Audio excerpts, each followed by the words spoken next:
So this weekend I did something new. This weekend I did something brand new, and this time I'm also doing something brand new that maybe I can ask you guys to click that like button, subscribe to the channel. It really, really helps with algorithms.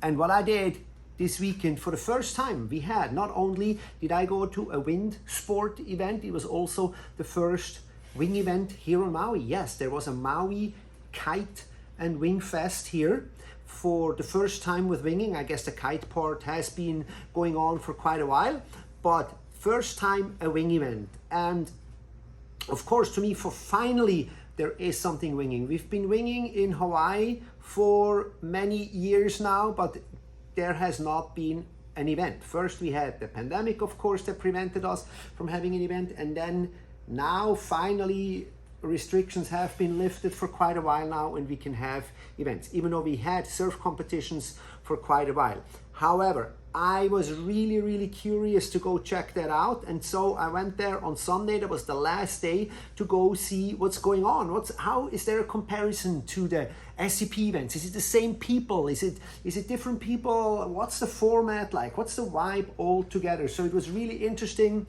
Showed up there in Kanaha, and it was quite a big site. There was a lot of tents. Not as big as the Olukai used to be back in the day, but there was definitely a considerable amount of people. It was really hard to find parking. There's a lot of kites, a lot of wings on the beach, and of course also some familiar faces from the SCP days and from surfing and all of that. So that was really nice to see. Of course, I had no clue what was going on there. So I had to find a friend first and get a little bit informed on what is the deal. And we just happened to walk in when there was the freestyle event. So we missed the race. That was a day before, and I kind of really wanted to participate in the race because it sounds like so much fun. Always like, like paddling with like 50, 60 people at once down the Maliko run was always a thing that I really enjoyed. And I thought, like, how cool would it be, like 20, 30 guys racing with foils? That would be so much fun, even though I probably lose and suck at it, but who cares? It'll be just like so much fun. But anyways, I missed that. And also it turns out if you want to participate in an event like this, you got to show up 3 days in a row from sun up to sundown, because they're calling different events and different disciplines at certain times when the conditions are right.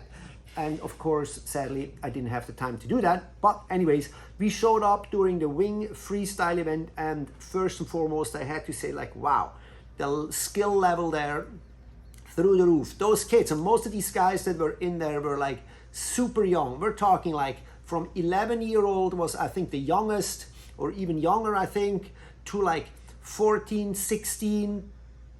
Saint Schweitzer was showing up there, Kaileni was in it, we had other local heroes that showed up there, and so it was really amazing to see. Those kids are so good, and I didn't really know how the format worked and anything, so I really had to get myself educated how they set up a square with 4 buoys. You enter the square, basically, the heat gets called, and then these guys are sailing around, and then whoever is up in the air first, so I was told, then gets the judges. And you do that for 10, 15 minutes until the horn blows, and then heat the 4 to move on and to fall out. So that was kind of like surf competition wise. But of course, what I really liked about it is like how spectator friendly this whole thing was, because it's like action is right in front of you and it's non-stop. So that was really cool to watch, kind of like a sub-technical race, same thing, action is right there. And I think that's what sports like these need. They need to be in front of people where they're close to the shore, and you can take pictures and you can partake of the action. So that was like one of the first things, is like, yes, very cool, very spectator friendly. And of course, it was very also spectacular, these guys catching air and so on. The one thing, and you know me when I'm like, I wouldn't be the big picture guy here if it wasn't me, but that's the one thing. It was like when I watch videos and I'm always with the air show, twirly things, it really starts to become a little bit of abstract, particularly when you see the videos, and then when you have it in front of you, it's like, oh, wow, this is actually crazy. And not everybody's landing the trick all the time. So there is some really crazy falls. But of course, that's the top of the top. And we've always been talking about, and I don't want to go down that rabbit hole, but it's definitely worth a while mentioning, is that gonna attract anybody wants to wing weekend warrior like me? It's gonna be hard for people that are kind of like not knee deep into this, because we remember this like from windsurfing, that if you can't do this, then you're not part of the cool kids anymore. Like, I will never do what these guys were doing. So I really hope the sport will not shift. Like, everything is only going to be this, like just tricks, front loops, back loops, 360s, 720s and all of that, which is all cool. But I'm really hoping that this is not going to be the standard, and then everything below is kind of like, yeah, forget about it, because then otherwise all we're going to have is guys on 500 square centimeter front wings and 4 meters sails, and then what? Then it's only, again, like, you know, like with the sinker boards and everything back in the day with windsurfing. But anyways, I was, of course, talking to people there, learning about the formats, how it works and all of that. And I was really impressed with the skill level. Once again, like, I got you guys some shots here.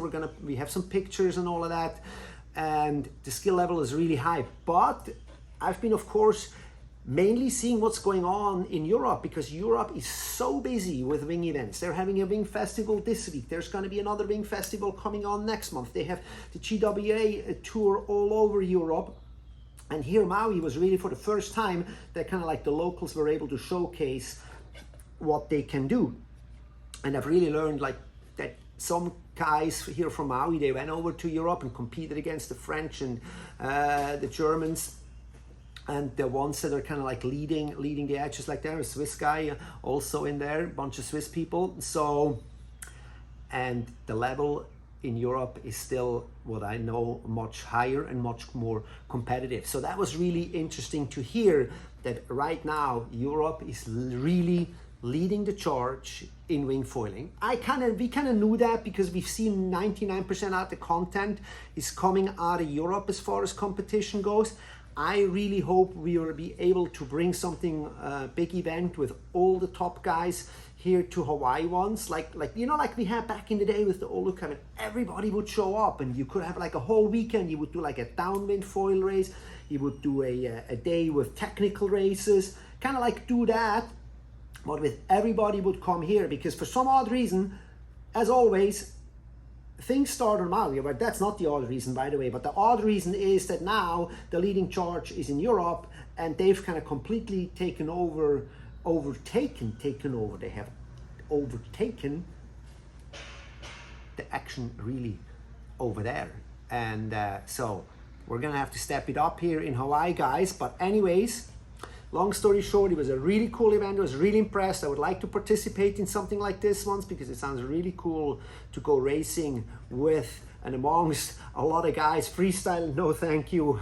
Definitely never going to be even scratching the surface of what these guys are able to do. And it's just crazy to think that 3-4 years we would not have thought about back loops and front loops in wing foiling. And it just shows how the progression is so fast. But please, wing foil people, don't progress yourself out of the mainstream, or the mainstream feels like we cannot longer be part of this, because it's getting too hard. So thank you guys so much for watching this video, and we'll see you in the next one.